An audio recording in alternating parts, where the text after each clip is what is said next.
So the hotel laundry industry, if you've never really thought about it, is enormous. In New York, there's about 800 hotels, or 123,000 hotel rooms. Each hotel room where somebody's staying there generates at least 10 pounds of laundry a day. It ends up being, probably a few 100 million pounds of laundry just in New York. Back in the old days, the maids would just do the laundry in the basement. But over time, it's shifted, and there's all of these big commercial laundries that do the laundry for the hotels. It doesn't look like your standard laundromat with a little, washer, and you put your towels in and they come out clean. These are giant commercial tunnel washers. They're 65 feet long. They cost up to $14 million, and this looks more like a factory. There is great concern this morning. It was another hideous day on Wall Street. Markets plunging. Because of the coronavirus pandemic. What does that mean for America's biggest city? A few months ago, when I was reporting this story, the hotel industry was booming, and New York City hotels were at 90% occupancy levels. But in the wake of the coronavirus outbreak, the travel and hospitality industries are getting hit badly.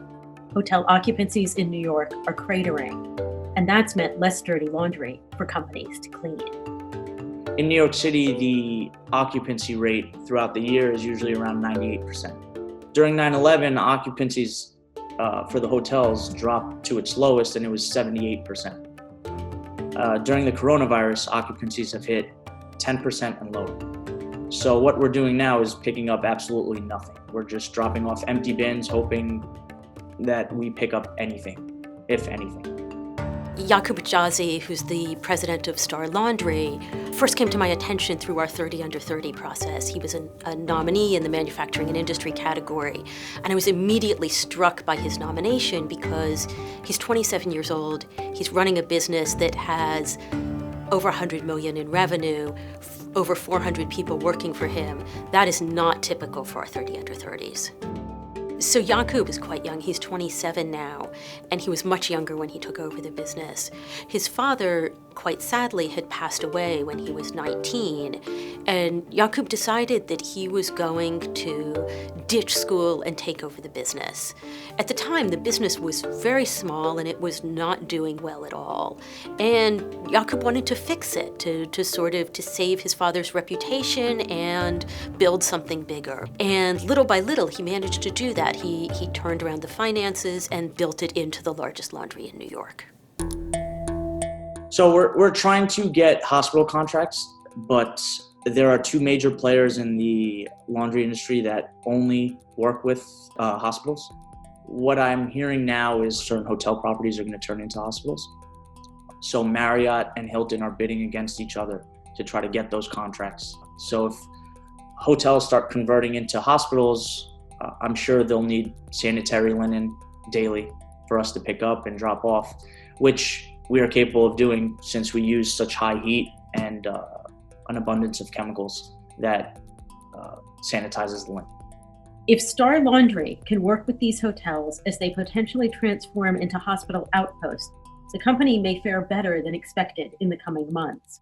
And for the moment, the normally competitive industry is trying to work together. I feel that this is one very humbling, especially for us and our competition. Everybody's starting to realize that the war we had against each other doesn't really mean anything anymore. So we've had conversations with our competitors as well to look for a way to simplify things all across the board. I believe when things do pick back up, a lot of things will be a lot easier with hiring employees, pricing hotels out, what type of, service we're going to be providing to the hotels if there's things that have to change. This allows us to reevaluate everything. All the hotel staff and properties understand what everybody's going through, so everybody will send emails to each other, just keeping spirits alive and checking in on each other, which is great. Given the circumstance, it's horrible what's going on, but it's actually good to see everybody getting together. So it's a good thing to see. It's not clear how long it will take for the pandemic to end or for people to feel safe traveling and staying in hotels. That's going to require a major adjustment for companies like Star.